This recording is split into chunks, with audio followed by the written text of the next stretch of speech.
자, 부산 아파트 전월세 매물, 임차 매물이 1년 전보다 45%가 줄었다는 부산일보 기사입니다. 예, 4월 19일 기사거든요. 일단 내용 보시고 제가 팩트 체크 해드릴게요. 일단 내용부터 한번 보시죠. 자, 봄 이사철에도 불구하고 부산 아파트 전월세 매물이 1년 전보다 44.6% 감소한 것으로 나타났다.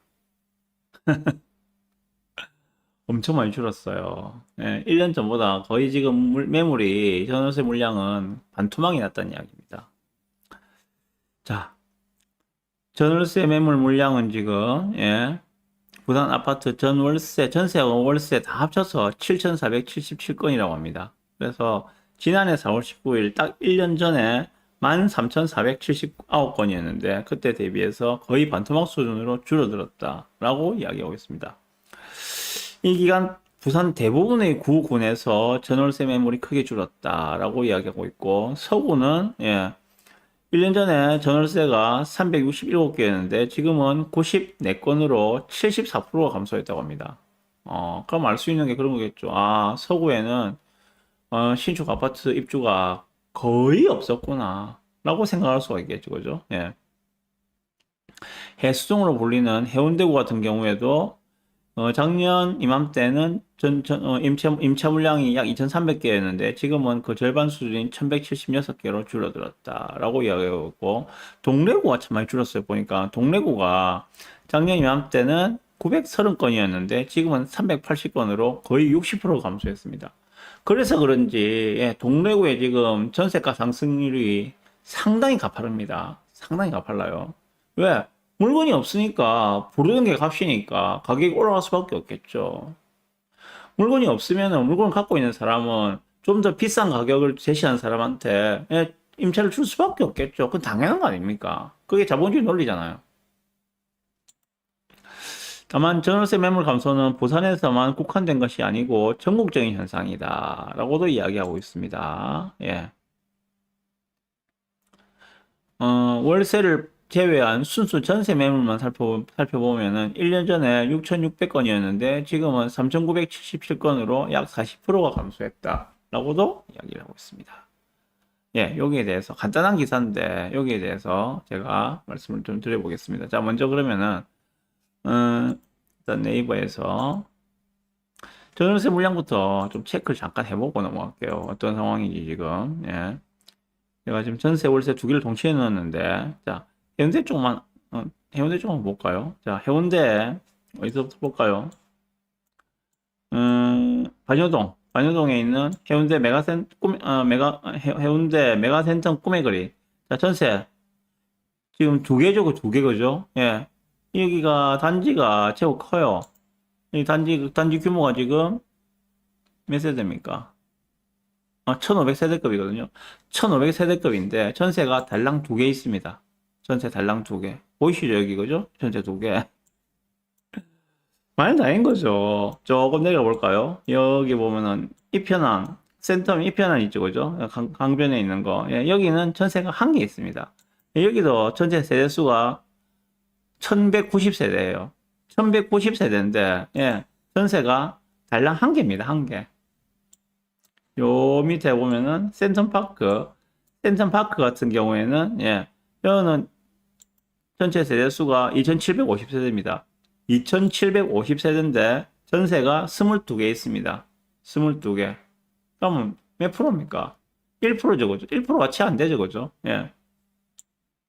통상적으로 전월세 물량이 5% 정도 있다고 하는 게 보통 일반적으로 제가 알고 있거든요. 그런데 1%도 안 돼요, 지금. 예. 이렇게 쭉 내려가서 동부올림픽 같은 경우에도 예, 전세는 달랑 7개 있습니다. 해운대자이 같은 경우에도 전세 물량이 지금 5개 있습니다. 조금 내려가서 그 롯데 있죠, 그죠? 우동롯데도 전세가 4개 있습니다.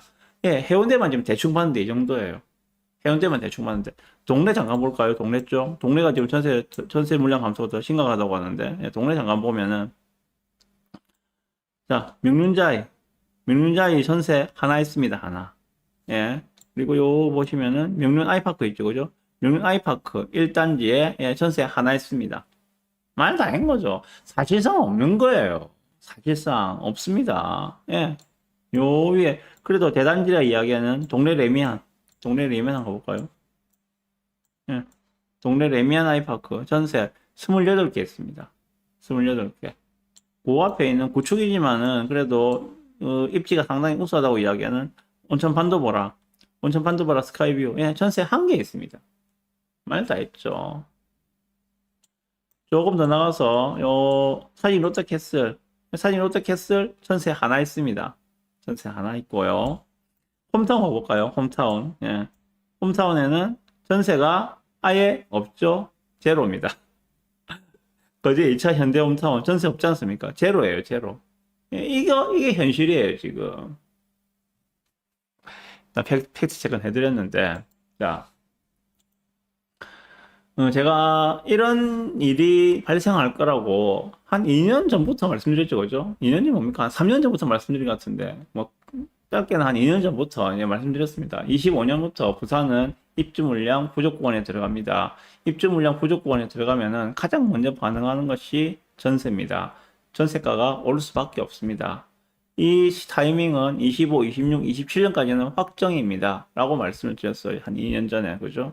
그러다가 작년도부터는 이게 25년부터 시작된 입주 물량 부족이 25, 26, 27은 물론이고 28년까지 이어질 가능성이 되게 높습니다. 라고 말씀드렸고 올해 들어서는 이제 입주 물량 부족 구간이 25년부터 28년까지 사실상 확정입니다. 라고 말씀드렸죠. 왜? 지금 착공하면은 26년에 착공하면은 28년 안에 입주할 가능성이 없잖아요.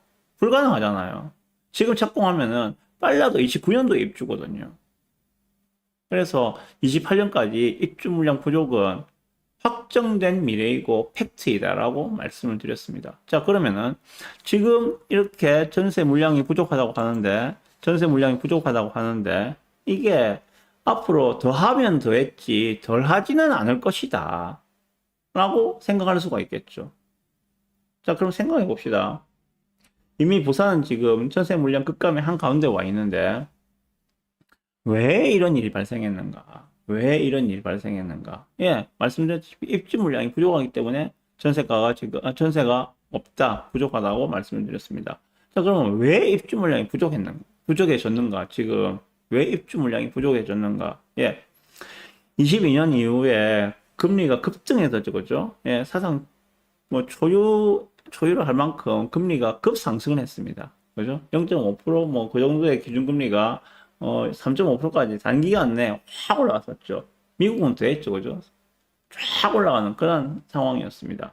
그렇게 금리가 급등하는 시기였습니다. 그리고 21년도, 22년도만 해도 예, 부산의 입주 물량이 터져나가는 시기였습니다. 그래서 분양하면은 예, 무조건 미분양은 남을 수밖에 없는 그런 시기였죠. 그런 시기에 어떤 건설사가 신축을 위해서 인허가를 받겠습니까? 인허가를 받아야지 착공을 할 거 아니에요. 그 당시 인허가 물량이 거의 반의 반토막 수준으로 떨어졌었거든요. 그 결과가 지금 나오고 있는 것들입니다. 그 결과가.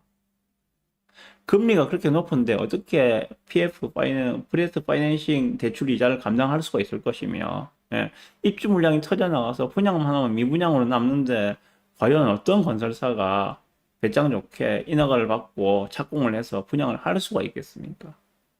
그 효과가 지금 나타나고 있는 것이다. 그런데 이것은 비단 부산만의 문제가 아니다. 전국적으로 동시에 나타났던 현상이었다.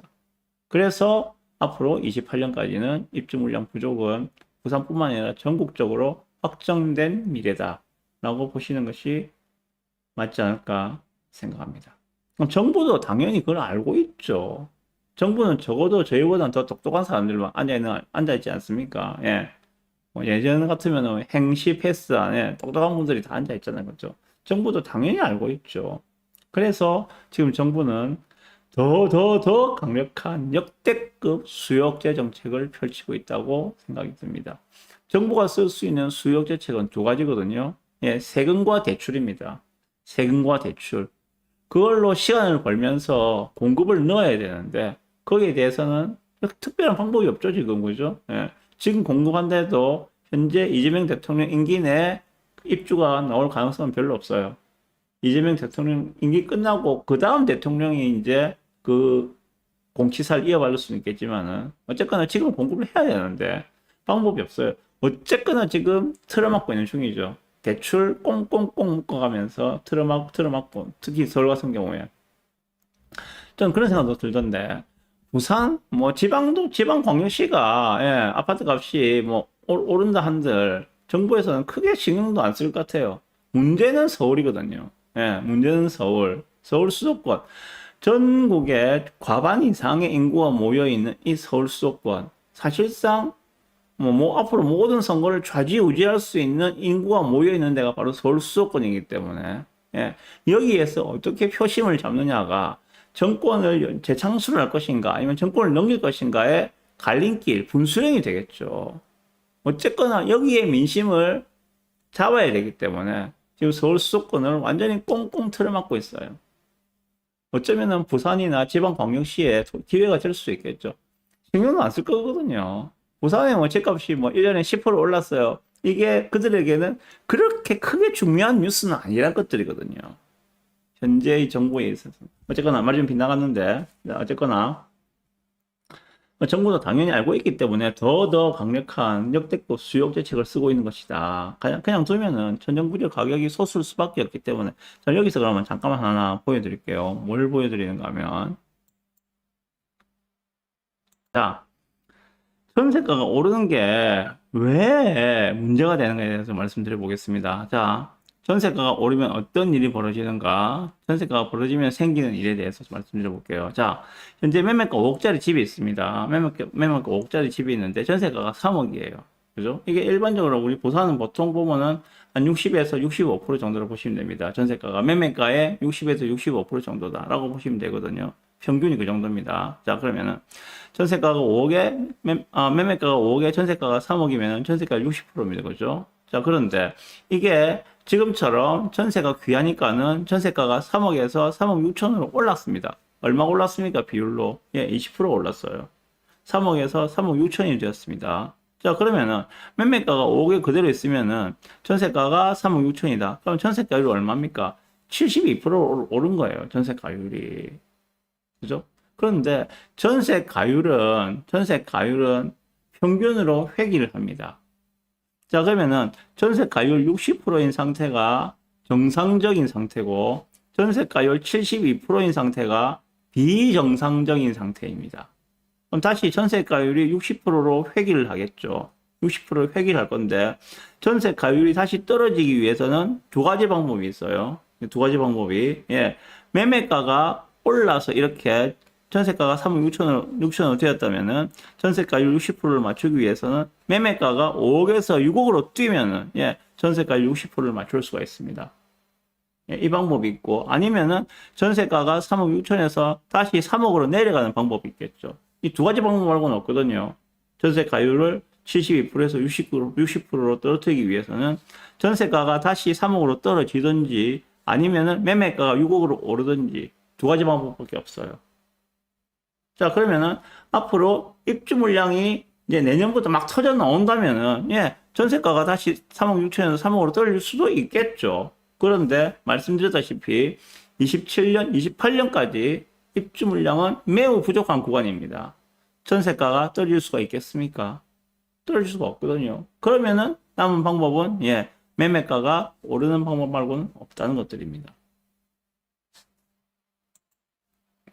자, 그래서 드리고 말씀은 그런 거예요. 보는 우리도 그리고 대책을 내놔야 정부도 깝깝하게 마찬가지입니다. 지금 이대로 놔두면은 전세가를 오르는 걸 그대로 방치를 했다가는 매매가 상승으로 연결되는 것이 불을 보듯 뻔하기 때문에 보는 우리나 대책을 내놔야 할 정부나 깝깝하게 매한가지라는 생각이 듭니다. 제일 깝깝하신 분들이 그런 걸 거예요. 아마 제 생각에는 지금 올해 계약갱신 청구권을 써서 28년에 새로 전세를 구해야만 할 분들은 정말 힘든 상황이 올 것 같다. 올해 26년이잖아요, 그죠? 26년. 그럼 24년에 전세를 들어가서, 그때 전세가 좀 쌌겠죠, 그죠? 싸게 전세를 들어가서, 지금 26년에 2년이 됐습니다. 2년 됐는데, 전세가 보니까 주변에 너무 많이 올랐어요. 안 되겠다. 여기서 계약갱신 청구권을 써가지고 2년 더 살아야지. 이런 분들. 2년 더 있다가 28년에 주변을 보게 되면은 아마 정말 쇼킹할 정도로, 뒷목 잡을 정도로 전세가가 많이 올라가 있지 않겠는가라고 생각합니다. 예견된 미래거든요. 자, 그래서 말씀드립니다. 이런 분들은, 예, 아직 오르지 않은 5억, 6억 정도의 준신축, 혹은 구축, 혹은 5구 타입이라도, 예, 내 집 마련에 최우선 순위를 지금 두시는 게 좋아 보입니다. 지금 상태에서 계약갱신 청구권을 써서 2년을 더 전세로 계신다면은 나중에 28년에는 전세도 이만큼 올라가 있고 매매가도 이만큼 올라가 있는 정말 감당할 수 없는 상황에 도달할 수밖에 없을 거라 생각이 들기 때문에 지금이라도 빠르게 나의 자산에 맞게, 예, 준신축, 안 되면 구축이라도, 안 되면 5구 타입이라도 빠르게 내 집 마련을 하셨으면 좋겠다 라고 말씀을 드립니다. 왜? 너는 왜 그렇게 생각하는데? 예, 방금 말씀드렸던 요 원리 때문에 그렇습니다. 요 원리 때문에. 예, 여기까지.